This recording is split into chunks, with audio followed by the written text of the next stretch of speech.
আসলে প্রমাণ ছাড়া আমি মিডিয়ার সামনে এসে দাঁড়াবো? তাহলে বলুন। ক্যামেরাটা অফ করে দাও, কারণ সত্যিটা যদি তোমাদের সামনে আসে তো ক্যামেরার চোখ একসেপ্ট করতে অভ্যস্ত নয়। সত্যিকার সাক্ষী সে আসবে না ক্যামেরার সামনে, আমার প্রতিপক্ষকে খুন করতে পারে। অফ করো। ক্যামেরা অফ আছে, এবার বলতে পারেন। সাক্ষী হাজির। তুমি? হ্যাঁ আমি আসলে আমার বোনের চরিত্র। যেখানে থাকো ওখানকার সিস্টেমটার সাথে একটু আপোষ করে চলতে হয়। আমি সব ফালতু সিস্টেম মানি না, করবো না আপোষ। তাহলে কিছু একটু ভালো করে ট্রাই করো। না আমি কি করবো?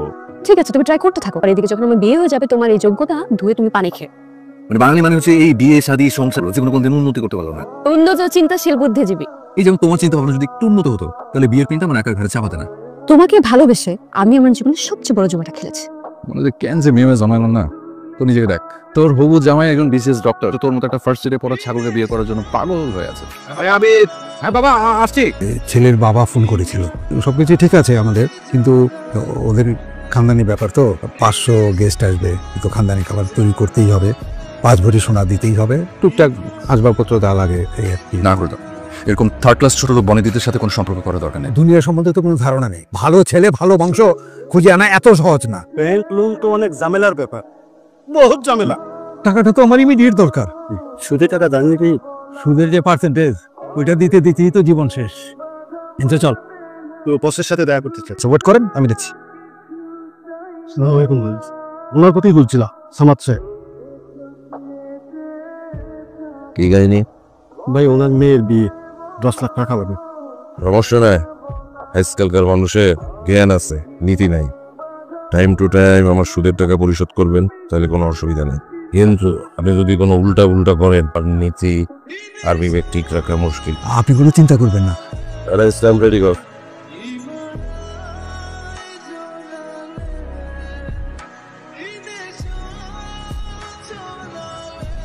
সামাদ সাহেব, জি আমার এখানে যারা পয়লা আবার আসে তাদের জন্য এই আজগরেলের পক্ষ থেকে একটা গিফটের ব্যবস্থা আছে। আসেন, এই যে টেবিলগুলো দেখছেন না, এই টেবিলগুলোর প্রতি রাতে লাখ লাখ টাকা হয়। আমার গিফট হলো, আমার এখানে যারা প্রথমবার আসে তাদেরকে আমি ফ্রি খেলতে দিই। আপনি যদি হেরে যান লোকসান আমার, আপনি যদি জিতে গেন তাহলে পুরোটাই আপনার হবে নাকি? এই, আপনি ঝানু লোক, আর আপনার তো এখানে কোনো লস নেই, সব একটা রিস্ক নিন না। তাহলে আমি কোন চেয়ারটাই বলবো? প্লিজ, আমার নতুন ক্লায়েন্ট ক্যারিয়াম। পথের দিন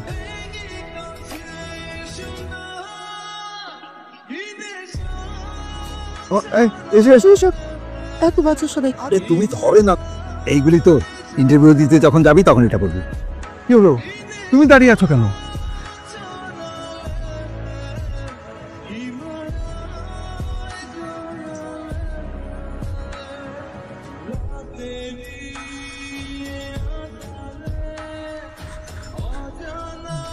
ব্যাপার সাউন্ড সাহেব, হ্যাঁ তো গত কদিন ধরে একাই দাপিয়ে বেড়াচ্ছেন বোর্ডে? হ্যাঁ, সবই আপনার দোয়া ভাই।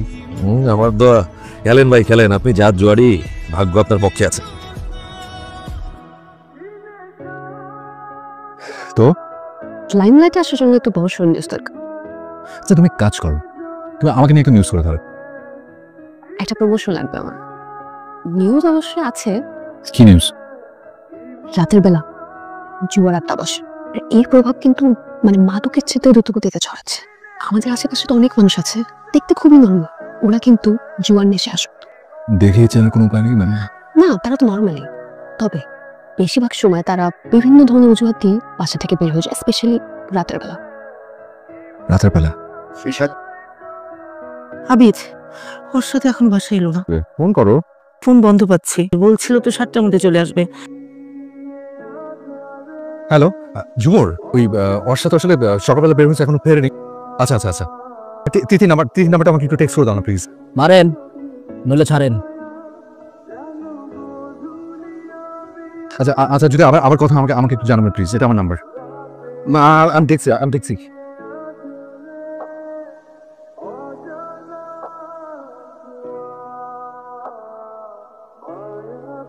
আসি। আমি জানি না, তুই তো দেখ না, একটু ফোন কর না। ইয়ে রে, ওই যে মাহবুদের নাম্বারটা দেন আমাকে। ভাইজান, আপনার কার্ডের চেয়ে তো বড় কার্ড আছে।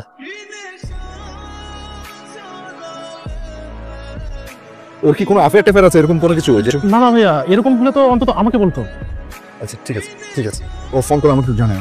ভাই আমার কিছু টাকা ধার দেন না। ধর্মিয়া বাসায় টাকা থাকলে জানলই আসেন, আমি জিতলে কখনো কারো টাকা ধার দিই না।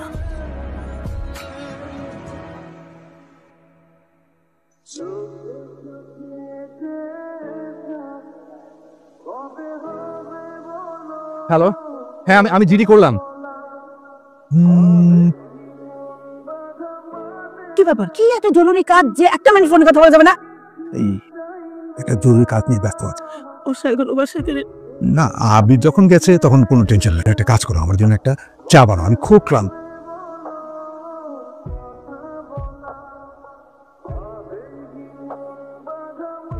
ইম্পর্টেন্ট ফোন এসছে, আমাকে এখনই বাড়ি যেতে হবে। এত রাতে? আমি আমি আমি চলে আসবো, চলে আসবো।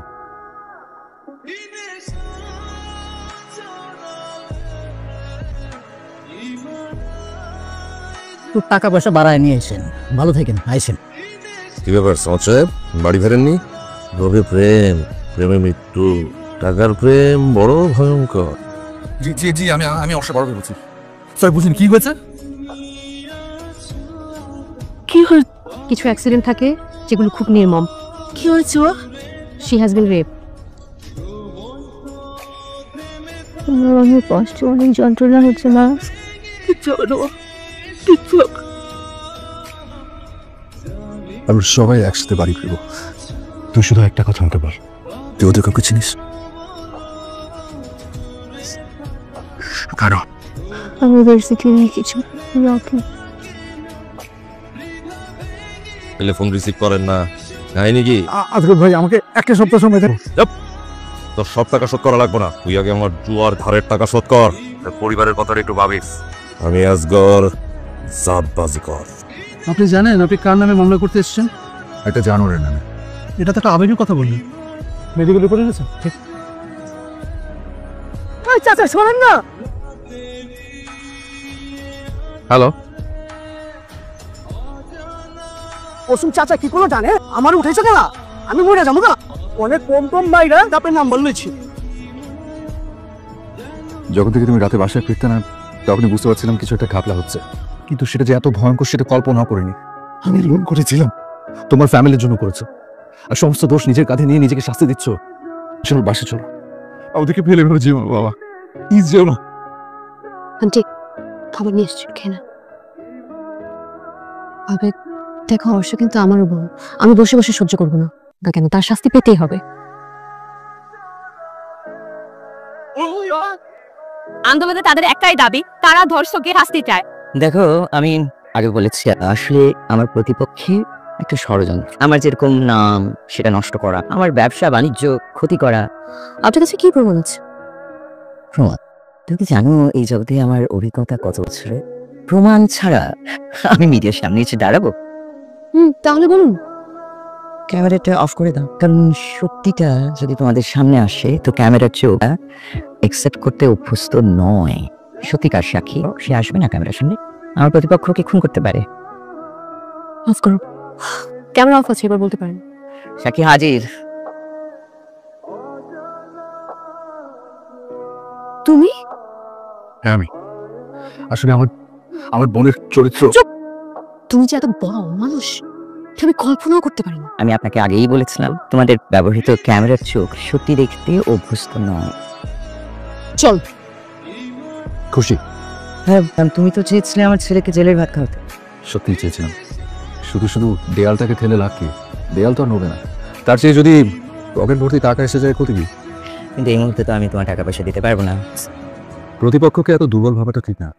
প্রতিপক্ষ রাস্তায় অলরেডি মানববন্ধন শুরু হয়ে গেছে। প্রত্যেকটা ভার্সিটি, স্কুল কলেজের ছেলেমেয়েরা মানববন্ধন করবে। সোশ্যাল নেটওয়ার্ক তো আছে।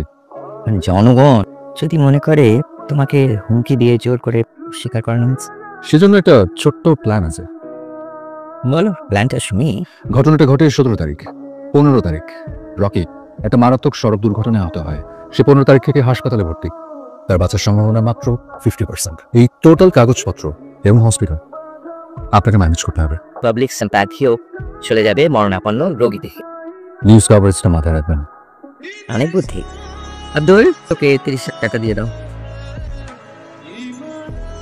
অর্ষরের কেস নিয়েছে নতুন এক মোড়। এই কেসে মূল আসামি রকি মারাত্মক এক সড়ক এখন আপাতত সিসিউতে আছেন। আর এইদিকে মূল ভিকটিম অর্ষর ভাই আবিদ হোসেনের সাথে কথা বলে সত্যতা যাচাই করা হয়েছে। অর্ষরের কেস নিয়েছে নতুন এক মোড়। সামাদ সাহেবের 20 লাখ ঠিক আছে ভাই, আপনি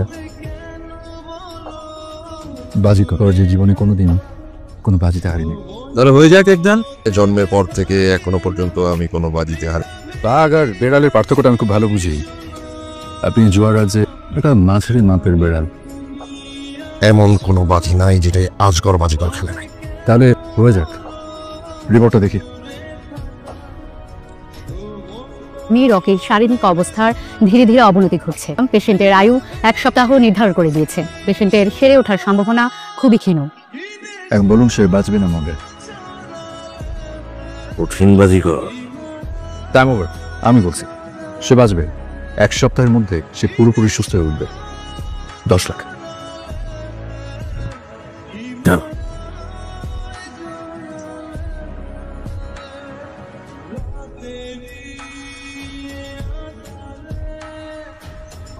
বড় প্রশ্নই আসে না। আরে মিয়া, তোমরা বাজি খেলো আর আমি বাজি খেলাই। তার মানে আপনি হাসপাতালে জায়গা মতো কিছু টাকা খাওয়াতে হয়েছে। লাখ পাঁচেকের আশেপাশে আর ছোট্ট একটা ইঞ্জেকশন। স্যালুট বস, স্যালুট। টাকাটা কোনো সমস্যা না। সেটা বুঝতেই পারছি। আজও ঠিক আছে ভাই।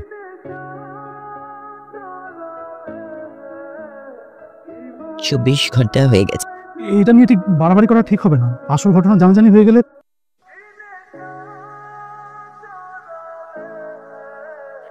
হাসপাতালের কয়েকটা জায়গায় টাকা খাওয়াতে হবে, তার ছোট্ট একটা ইঞ্জেকশন। খেল খাতো। সাইবেল, মানে কি বড় মাপের জুয়ারি তুমি। কালকের ব্রেকিং নিউজ, তোমার লাইমলাইটে আসার সব নিউজ এটা কাছে।